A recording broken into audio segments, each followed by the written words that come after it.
¿Por qué la sangre se repone con sangre? Una pregunta que puede parecer obvia, pero veamos un poco qué otras alternativas hay si es que se cuestiona si la sangre se tiene que reponer con sangre. Bueno, supongamos este caso, la situación de una hemorragia, una herida importante, con una hemorragia exsanguinante que puede generar una hipovolemia importante y producir una muerte por desangramiento. En este caso tenemos una ruptura de una arteria que puede ser la femoral y que va a terminar con la vida de la víctima en unos 3 minutos. Entonces se resuelve el tema de la hemorragia, puede ser con un torniquete o con una compresión directa, dependiendo del entrenamiento que tenga el individuo, pero cuando nosotros hablamos de una pérdida importante de líquidos, asumimos una hipovolemia y generalmente ese volumen de líquido tiene que ser compensado con otro líquido. Y ahí es donde aparece la pregunta, ¿con qué reponemos este líquido? Y clásicamente nosotros hemos escuchado que existen los cristaloides, los coloides y también la sangre, que son alternativas de reposición de volumen. Pero ¿dónde está el problema? El problema está en que no es lo mismo reponer con coloide o cristaloide versus la sangre.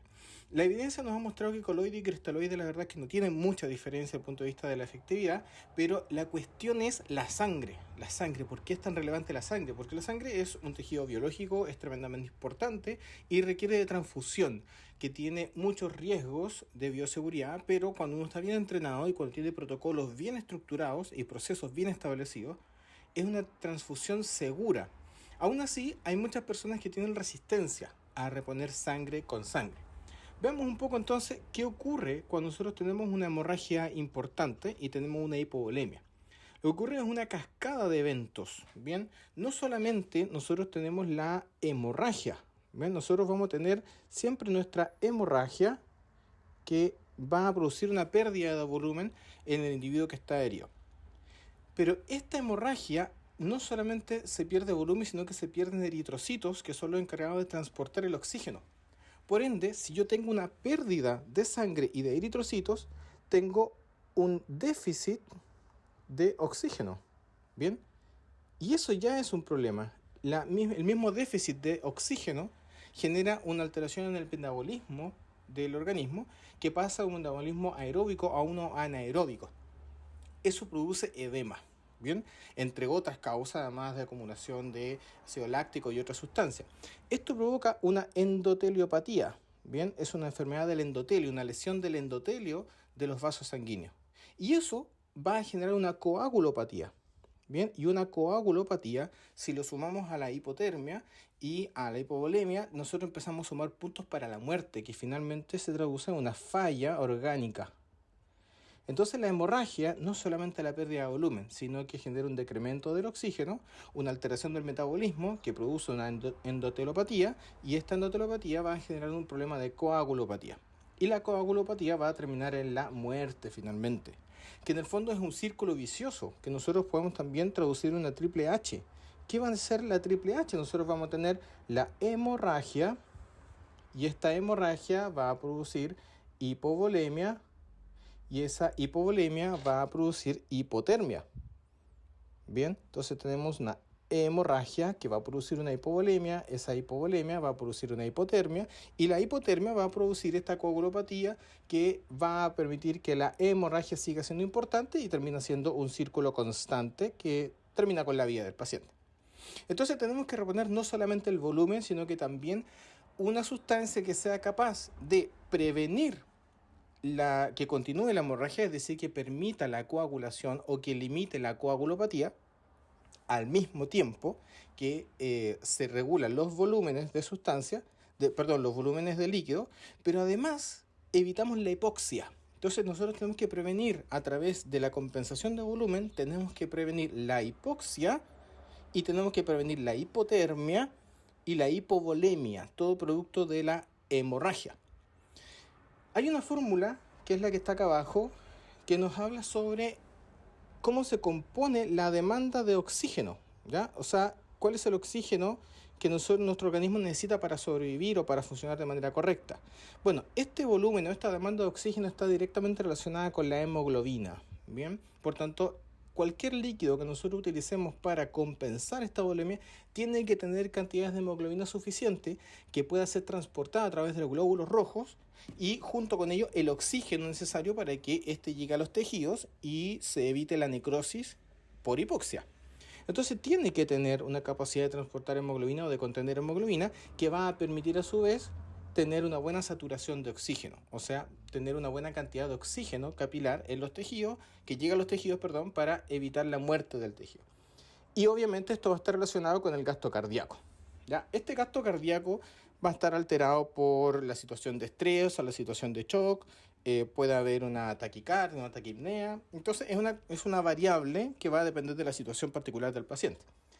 Pero lo que sí o sí nosotros podemos controlar en el fondo es asegurar la saturación de oxígeno y el contenido de hemoglobina en el tejido, ¿bien? En la sangre, que va a resultar finalmente en que mantengamos una apropiada demanda de oxígeno y entrega de oxígeno a los tejidos. Ahora, volvamos entonces a preguntarnos por qué sangre y no coloides o cristaloides. Bueno, aquí tenemos los coloides, tenemos los cristaloides y aquí tenemos nosotros sangre, pero en este caso la sangre está acá abajo como sangre completa y aquí está fragmentada en unidad de glóbulos rojos, de plaquetas y de plasma. Entonces esto es sangre fragmentada y esto es sangre completa. Las cuatro alternativas, tanto el cristaloide, el coloide, la sangre fragmentada y la sangre completa, compensan el volumen de pérdida. Sin embargo, no todos permiten una buena hemostasia, o sea, no todos permiten un buen control de sangrado. ¿Bien? ¿Por qué? Porque la cantidad de plaquetas que contienen puede ser prácticamente nula. ¿Bien? De hecho, los cristaloides y los coloides no tienen plaquetas, por tanto, tienen nula hemostasia, los coloides, los cristaloides. Entonces, da lo mismo que nosotros compensemos el volumen de líquido intravascular. Si este líquido no tiene la capacidad de frenar la hemorragia o de evitar la coagulopatía, finalmente el paciente igual termina falleciendo, porque solamente estamos llenando el contenido vascular, pero no estamos restringiendo la cadena o la cascada de la muerte. Esto sí se compensa a través de la sangre fragmentada y de la sangre completa. Entonces podríamos decir que ambas, tanto la sangre fragmentada como la sangre completa, sirven para compensar a un paciente con hipovolemia por hemorragia. Pero entonces, ¿cuál de las dos será mejor?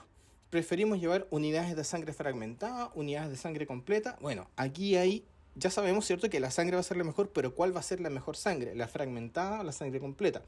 Aquí es importante el tema de la carga de oxígeno, ¿ya? Ambos también tienen glóbulos rojos, por tanto, también la sangre fragmentada y la sangre completa van a transportar glóbulos rojos, por tanto, facilitan la oxigenación, evitan obviamente la hipoxia, evitan la coagulopatía, la enfermedad de coagulación, y eso facilita o permite que el paciente se mantenga con vida. Pero hay un detalle, hay un gran detalle.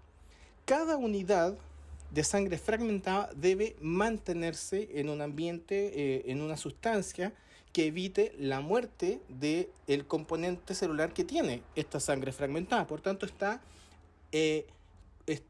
envasada junto con sustancias de mantenimiento.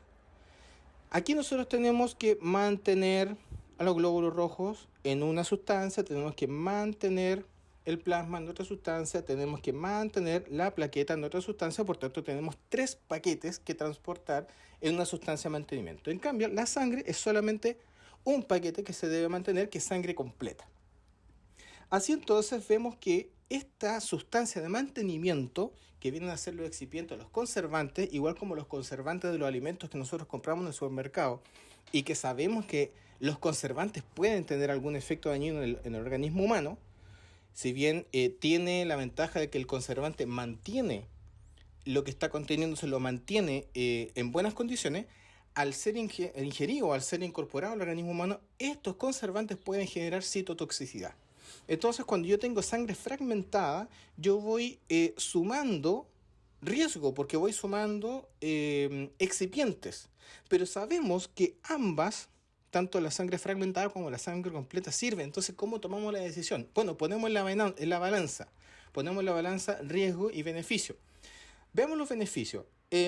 La sangre completa aporta 13 unidades de hemoglobina versus las solo 9 unidades que tiene la sangre fragmentada. Por tanto, desde el punto de vista de la hemoglobina, la sangre completa es superior.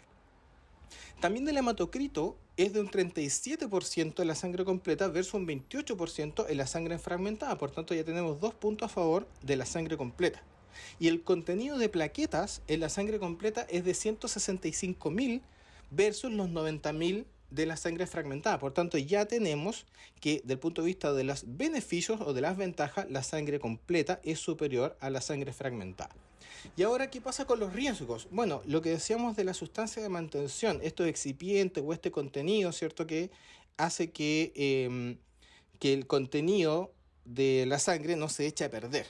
Bueno, cuando yo tengo sangre fragmentada, por ejemplo, por 6 unidades de glóbulos rojos, más 6 unidades de plasma, más 1 unidad de plaquetas, sumo más de 1 litro solamente de sustancias de sostén, o sea, de excipientes que no ayudan ni a la oxigenación, ni a la control de la coagulopatía, sino que simplemente es sustancia de sostén, de mantención de plaquetas, mantención de glóbulos rojos y mantención de plasma. Entonces no es algo que sirva para la hemorragia del paciente y puede generar toxicidad. Tengo más de 1 litro en la sangre fragmentada, mientras que en la sangre completa, por las mismas 6 unidades, tengo menos de medio litro, solo un poco más de 1/4 de litro. Entonces, los beneficios son mayores en la sangre completa y los riesgos son además menores en la sangre completa. Por tanto, vamos a apostar siempre por la sangre completa, incluso sobre la sangre fragmentada. Por tanto, entre cristaloides, coloides y sangre siempre va a ser mejor la sangre. Sangre se repone con sangre. Y entre sangre fragmentada y sangre completa vamos a preferir la sangre completa, porque es más beneficiosa y tiene menos riesgo. Siempre tenemos que evaluar obviamente las condiciones del paciente, tenemos que ver el credo religioso, tenemos que ver las características de la hipovolemia del paciente, si es hemorrágica o no es hemorrágica. Obviamente hay que considerar muchas situaciones, pero en este caso nosotros estamos analizando una hemorragia que requiere de transfusión. ¿Cuándo vamos a hacer la transfusión? Siempre es importante considerar el shock index. El shock index es un indicador que nos permite decidir de una manera un poco más segura si acaso mi paciente es o no un candidato de transfusión de sangre. Y es un cálculo matemático tremendamente sencillo. Lo único que tenemos que calcular es la frecuencia cardíaca sobre la presión sistólica del paciente. Y si ese índice es superior a 0,8, este paciente sí necesita líquido y ese líquido va a ser la sangre. Por tanto, ¿la sangre debe reponerse con sangre? Correcto. Y entre coloides y cristaloides, la verdad es que no hay diferencia y ambos son malos respecto a la sangre. Y entre la sangre completa y la sangre fragmentada, vamos a preferir siempre la sangre completa. Espero que esto se haya entendido. Es una cápsula muy breve, pero puede servir de introducción para que vayamos interiorizando cada vez más en este mundo de la transfusión sanguínea en el trauma prehospitalario.